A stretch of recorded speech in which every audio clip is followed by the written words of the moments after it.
Não, muito obrigado ao senhor Fluminense, né? No vídeo de número 500 desse canal eu vou precisar falar de uma derrota do Fluminense num clássico numa semifinal de Copa do Brasil. A mensagem é: tudo que eu fiz nessa plataforma aqui até hoje me trouxe até aqui para ter que viver isso nesse número tão especial? Falando de outro número especial, esse a gente ainda não chegou, mas está chegando, e eu espero que a gente chegue, é que estamos próximos dos 300 mil inscritos. Então você, seja vascaíno, tricolor ou qualquer outro clube do Brasil que esteja aqui com uma simpatia muito grande, né? Porque o vascaíno está aqui para tirar onda com a minha cara, o tricolor está aqui como herói, ou talvez para espinafrar o time dele, que também é o meu, e eu vou fazer o mesmo. E quem não torce para nenhum dos dois está aqui de uma maneira muito bonita. Então, assim, seja qual for o seu caminho, se você não for inscrito, por favor, aperta o botão de inscrição, porque a gente está chegando nessa marca de 300 mil. Eu vou começar dando parabéns ao Vasco, tá? Porque não é fácil terminar o Brasileiro da forma que terminou, o avião embicando para baixo, né? E começar a partida como começou no Maracanã, jogando pior do que o Fluminense no primeiro tempo, e voltar do intervalo com uma mudança da água pro vinho, assim, né? O segundo tempo foi todo do Vasco. O empate era muito, muito injusto com o jogo e muito cruel com o segundo tempo do Vasco. O Fluminense foi um pouquinho melhor no primeiro tempo, mas só um pouquinho, tá? Não foi muito melhor, não. A diferença de domínio, né, de soberania, eu discordo do Zubeldia, que disse que ficou muito parelho porque o primeiro tempo foi do Fluminense e o segundo tempo foi do Vasco. Não, não, não. O segundo tempo foi muito mais do Vasco do que o primeiro tempo foi ligeiramente do Fluminense, né? Porque no fim das contas, cara, quando você olha para controle de jogo e chances claras, no primeiro tempo o Vasco ainda criou uma chance com o Pumita, que eu não sei se eu tenho essa intimidade, então vou chamá-lo de Senhor Puma. E o Fluminense criou o gol e aquela finalização do Lúcio Acosta de fora da área, se eu não estou enganado, né? Acho que foi só isso. No segundo tempo foi um festival de chances criadas pelo Vasco em comparação ao primeiro tempo, e o Fluminense não criou nada. Então, assim, parabéns para o Vasco por ter conseguido renascer das cinzas nesse retrospecto recente no Campeonato Brasileiro para entregar um segundo tempo muito, muito grande e sair de maneira muito justa com a vitória. Sempre que eu vejo algo do Ryan, é algo positivo, a não ser as celebrações de gol, provocando meu clube, mas enfim, ele foi o protagonista do jogo, né? Ele marca o primeiro e ele cria a jogada do segundo, costurando, e acho que o costurar já é, né? O costurar é o talento, e querer bater a falta rapidamente tá ligado no 220, tá ligado no jogo, tá pensando no time, tá pensando na vitória. Esse lance acho que encapsula ali muito bem o talento com desejo, né? Então foi um grande jogo, mais um desse ótimo jovem das categorias de base do Vasco. E a música da torcida para ele é muito boa, né? Viva a criatividade das torcidas cariocas, especialmente. Aqui eu vou ser barrista, tá? São Paulo nem converso, porque a criatividade das torcidas de São Paulo é menos 1000.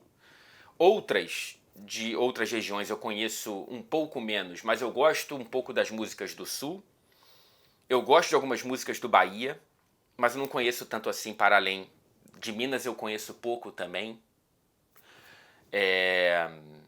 Mas olhando para a criatividade das músicas do Rio, eu venho, talvez de maneira até um pouco errônea, pensando que se tivesse muita música muito melhor do que as que eu escuto no Rio, já teriam chegado até a mim. Ou será que eu estou acreditando no algoritmo, na câmara de eco, e ele não vai me trazer nada? Mas o meu ponto aqui a música Boa Noite, pro Ryan, é muito boa. E falando em criatividade, para mim uma das mais criativas que eu tenho, pelo menos no meu ângulo aqui, no meu ponto de vista, é a do Fluminense já há muito tempo, fazendo para mim, criando várias grandes canções para a cultura de arquibancada do Maracanã. Não tenho na memória uma canção melhor nos últimos anos no futebol brasileiro, certamente no Carioca, melhor do que Louco da Cabeça. E por que eu estou falando disso? Porque para mim, um dos grandes pontos desse clássico e dos últimos clássicos, mas desse especialmente, foi A festa nas arquibancadas, cara. Eu vi o Eric Faria na transmissão do Sport TV se emocionando com a recepção, né, na entrada de campo dos clubes. Também fiquei ligeiramente emocionado aqui, cara. Festa linda do lado da torcida do Vasco, festa linda do lado da torcida do Fluminense. Estádio meio a meio é uma vitória do futebol. E quem diria que o meu Rio de Janeiro fosse a resistência nesse sentido, né? É claro que tem muita coisa para melhorar. Eu tô de longe falando sem saber como é que foi o clima do lado de fora do Maracanã. E eu já convivi muito no Maracanã. Já fui muito para entender que do lado de fora é bem mais complicado do que parece estar do lado de dentro. Mas quando você vê cenas de uma arquibancada com vascaínos e tricolores misturados, é uma vitória muito linda do futebol. Deveria ser o mínimo, mas quando o mínimo não é atingido, a gente tem que celebrar o mínimo de uma convivência civilizada. Eu ainda preferia a entrada de um time primeiro e depois o outro. Né, que eu gosto dessa batalha das torcidas, mas enfim, já virou protocolo, assim como o hino nacional, completamente banalizado de ter que tocar todo jogo. Num jogo como ontem eu entendo, mas em toda rodada, em todo jogo, eu acho bizarro. Vamos falar do Fluminense, porque o meu foco aqui é o Fluminense, tá? Evidentemente. Se eu me emocionei com a entrada dos clubes em campo, o que foi de chorar foi a atuação do Fluminense, né, cara? Muito pobre, bicho. Muito pobre. Eu sei que o cansaço é um fator, tá? O Vasco poupou na última rodada, no fim de semana, enquanto o Fluminense teve que jogar com tudo e com todos para conquistar a vaga direta na fase da Libertadores, e eu acho que a decisão foi correta de fazê-lo. Eu sei que a ausência do Canóbio é um problema e hoje ele é um pilar desse time. Só que o que eu tinha de pulga atrás da orelha se confirmou em mais uma derrota tática do Zubeldia para o Fernando Diniz. É impressionante como o jogo do Zubeldia não encaixa com o Diniz e como o jogo do Diniz encaixa com o Zubeldia. São 6 jogos entre os dois treinadores, desde Lanús até agora, falando da estrada do Zubeldia, né? Lanús, São Paulo e Fluminense, enquanto o Fernando Diniz vem de São Paulo, Fluminense e Vasco. São 6 jogos, 4 derrotas do Zubeldia, 3 seguidas e todas em 2025. Uma com São Paulo e 2 com o Fluminense, todas para o Vasco. Assim, há algo de encaixe aí muito claro. Eu até agora estou tentando entender o que o Zubeldia quis, se o que eu vi o Zubeldia quis ou se o que eu vi foi uma imposição do Diniz para o Zubeldia. E eu vou tentar explicar. Primeiro que, depois do jogo, o Zubeldia deixou muito claro, isso para mim é uma peça central de tudo isso, da análise aí de encaixe, que ele escolheu entrar com o Nonato no lugar do Hércules. Ele fala, os dois estão bem fisicamente. Eu achei que o Hércules não estava bem fisicamente, 100% para começar jogando. E ele explica, e para mim não tem nem conversa entre os dois, tá? Com todo respeito ao Nonato. E eu entendo a renovação do contrato do Donato, porque o Fluminense não vai contratar 10 novos jogadores. Eu não entendo várias outras renovações, essa eu até entendo, mas não é para ele ser titular desse time do Fluminense. Ainda mais à frente de um dos melhores jogadores do time na temporada. Eu não consigo entender o Hércules ir para o banco, e aí para tentar entender a cabeça do Zubeldia, que eu já discordo nesse quesito, ele fala que ele vê o Hércules muito mais como um volante de chegada na área e o Nonato como um cara para ajudar na saída de bola. Então, quando ele explica isso, e eu vejo que o Fluminense praticamente não conseguiu sair com a bola o jogo inteiro, um pouquinho mais no primeiro tempo, porque o Vasco não tinha conseguido encaixar a marcação no Nonato e principalmente no Martinelli, eu entendo que foi uma vitória tática do Diniz, principalmente depois do intervalo, de sufocar a saída de bola do Fluminense, inclusive o Nonato e o Martinelli. E aí o Fluminense foi limitado a chutões disfarçados de lançamento. Para mim, e aí eu posso estar muito errado, porque de fato a parte tática do jogo é algo que me escapa às vezes com a sofisticação que provavelmente muita gente que está aqui assistindo tem, mas quando a saída de bola pelo alto, e não tem nada de errado com isso, tá? De tentar atrair o time para te pressionar e sair pelo alto e não pelo chão para ver se consegue quebrar essas primeiras linhas de pressão para encontrar um mano a mano, né? Para encontrar um contra um ali nessa marcação homem a homem. Eu acho que Tem muita gente que faz isso muito bem. O desmonte do Liverpool nessa temporada começa com os adversários adotando essa estratégia de maneira muito eficiente. Mas quando todo lançamento ele acha uma bola dividida, para mim é chutão.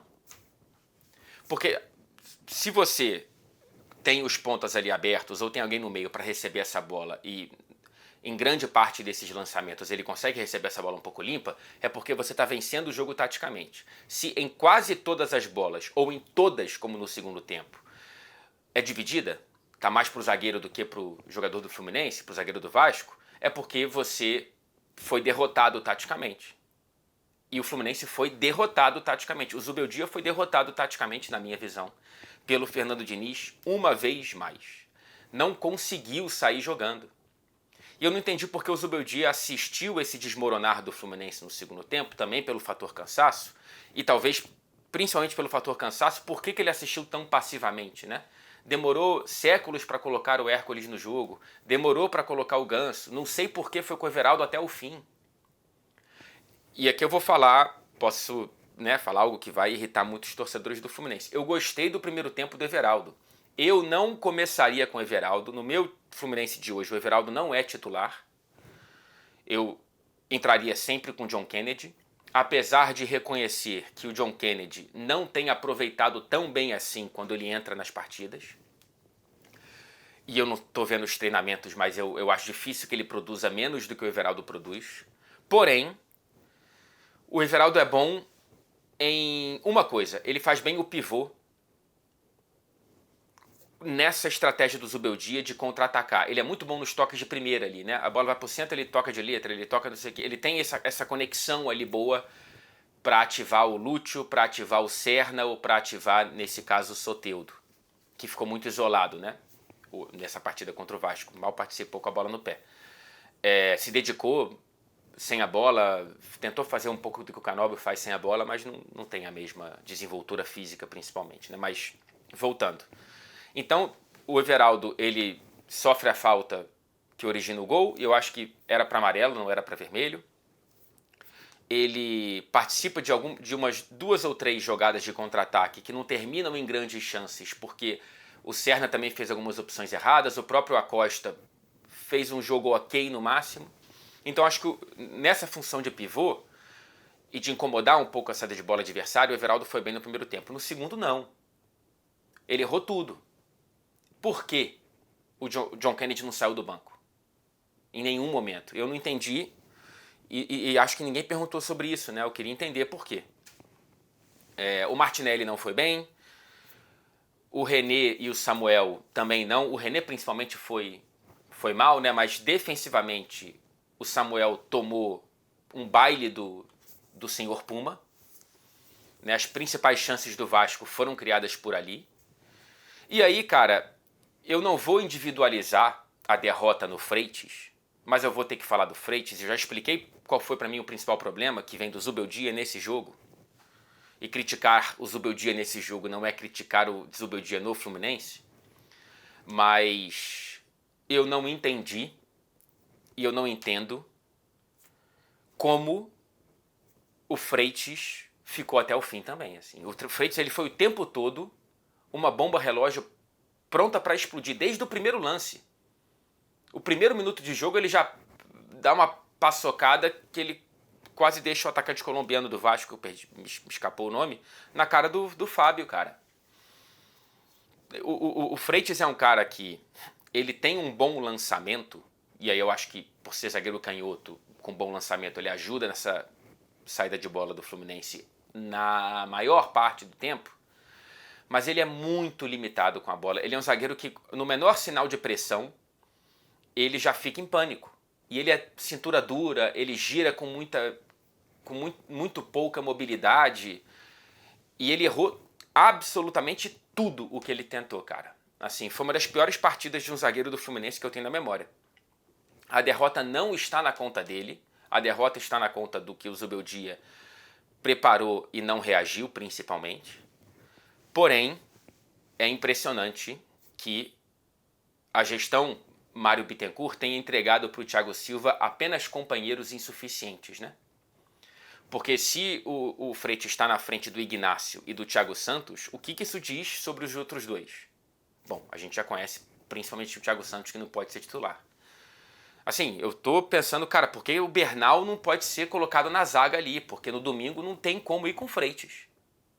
E o Ignacio, na velocidade, também é temerário. Eu realmente... Essa é uma questão de urgência para o ano que vem. Porém, a depender do que a gente fizer nesse domingo, talvez não tenha ano que vem com o Thiago Silva. O que ele vai fazer? Não sei. Seria muito bonito ganhar uma Copa do Brasil com ele. E para ganhar a Copa do Brasil com ele, tem que entender quem é que vai ser o parceiro dele de zaga no domingo.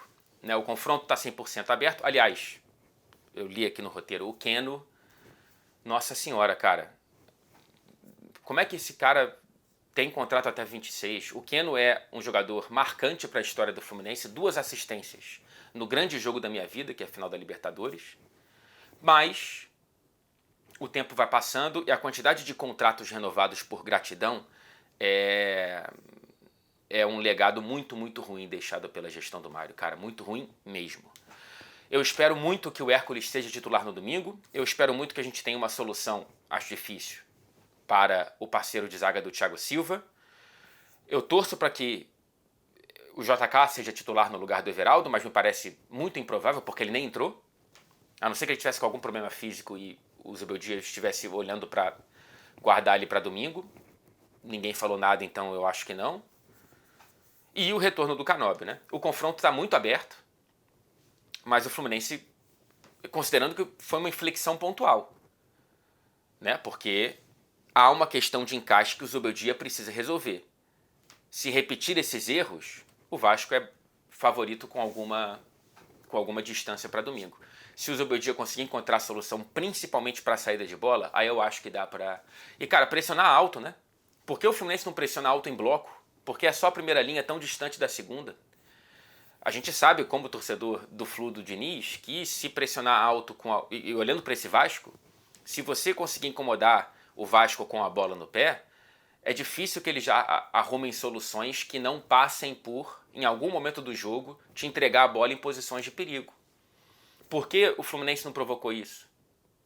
Não teve a intenção ou não conseguiu?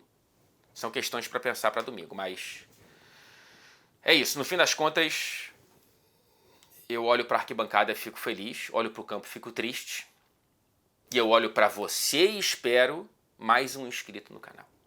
Até o próximo vídeo.